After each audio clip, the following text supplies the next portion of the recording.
Hi, I'm Daniel, I'm a sleep physician, and if you want to sleep amazingly well, this channel is for you. Super excited today because we have a success story to talk about. A community member is sharing her path towards getting past insomnia. We're going to read an email, and spoiler alert here, 3/4 into the email, there is an explosion of insight that will help you sleep amazingly well. Hi there, hope you're doing really well and super welcome to this episode. I'm really excited about it. I got this email this morning from Alina, and I was kind of just skimming it, and then I came to this part that is like towards the end of the email. I was like, wow, this is huge. This is so cool. So definitely stick around for that one. A quick announcement before that. Nick Wignall, who has been such a supporter of this channel, he's been on as a guest 3 times.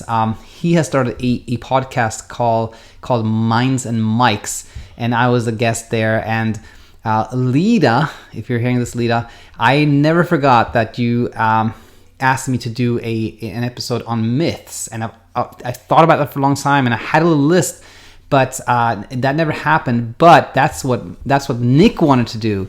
So the episode that Nick and I did together, it's almost an hour long, where we just talk about myths and misconceptions. I think there's a lot of good material there, so please check it out. So that said, let's jump into this email that I got this morning from Alina. Dear Daniel, I stumbled upon your videos just a few days ago, and since then I've been binge watching them every day. They totally resonate with what I went through since the beginning of my insomnia.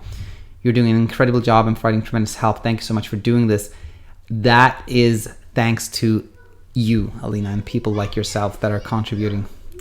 I wanted to share with you my success story and the rule of thumb that helps me not to roll back to the state I was in.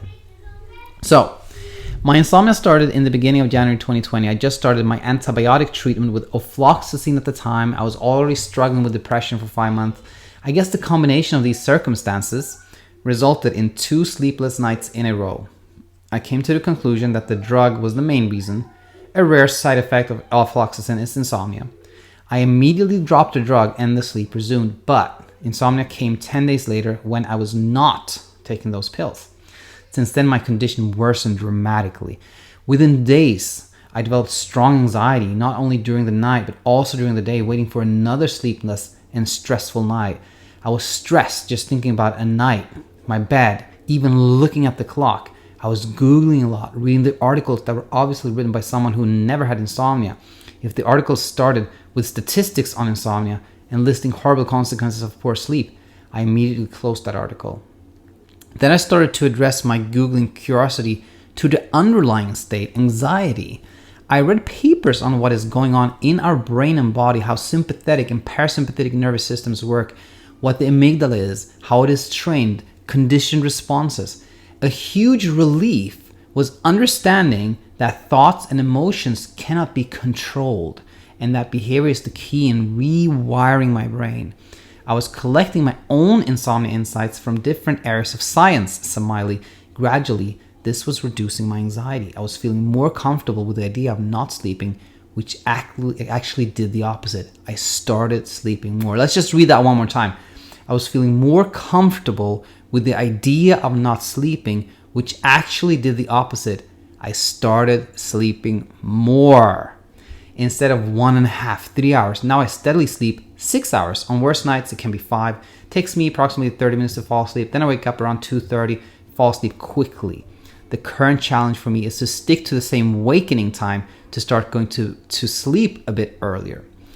As a side effect of this success in overcoming fear and anxiety of insomnia, and actually starting to sleep, was that my depression before the insomnia is gone.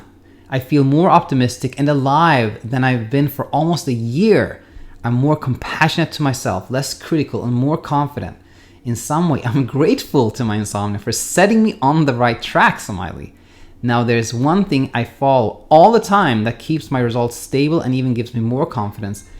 Not letting new conditioning to form. I'll explain. After a successful night, my brain starts looking for connections, what I did before that helped, It could be anything. Took some vitamin before bed, took a hot shower, didn't look at the clock, slept on the other side of the bed, etc. Then I start having temptation to do the same the next day to ensure the good sleep. This is a trap. It is a signal that my brain is about to create another conditioning or ritual, which will get me in the loop of magical thinking. If I do this, I will sleep, but if I don't, I won't. So I spot these thoughts and do the opposite to what they're suggesting. Check this out. Took a vitamin pill yesterday and slept well. Don't take it today. Feel like this side of the bed gives you better sleep. Sleep on the opposite side today. Avoiding to look at the clock. Look at it. Afraid that morning coffee you want too much will disrupt your sleep? Just drink it. But it doesn't mean that I will never take a vitamin pill anymore, just not today. If I start avoiding it, it will form another conditioning. It's a small act of bravery that shows my brain there's nothing to worry about. I like this mental exercise. I get better at it every time and apply it to other areas of life too. I hope this will somehow help others in their journey of recovery. This, Alina, it's amazing. And again, the explosion here to me was like just the simple, brilliant bravery of doing the exact opposite of what your brain is like trying to make you do. Took a vitamin pill and slept well. I don't take it today. I feel like this side of bed gives you better sleep. Sleep on the opposite side.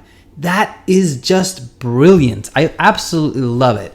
And, I got really excited. I shot an email out to Alina. I said, I've been thinking actually about writing a book just based on this insight that insomnia is a product of the fear of losing sleep and that you have to be brave and fearless to get past it. And this is exactly that. This is like so clearly spelled out, bravery, And, another thing that I wanted to quickly add here is I have on my phone, I have a list of topics to talk about.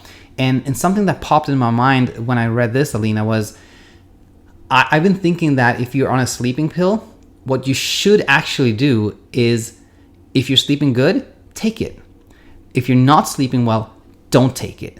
It's kind of like, if you hear that initially, you're like, what are you talking about? Well, guess what? If you're sleeping well, that means your sleep confidence is pretty solid, and it doesn't matter if you take a sleeping pill, it's fine. But if you're not sleeping well, then you're vulnerable. Then you really need to give yourself that opportunity to show yourself that you can sleep without anything.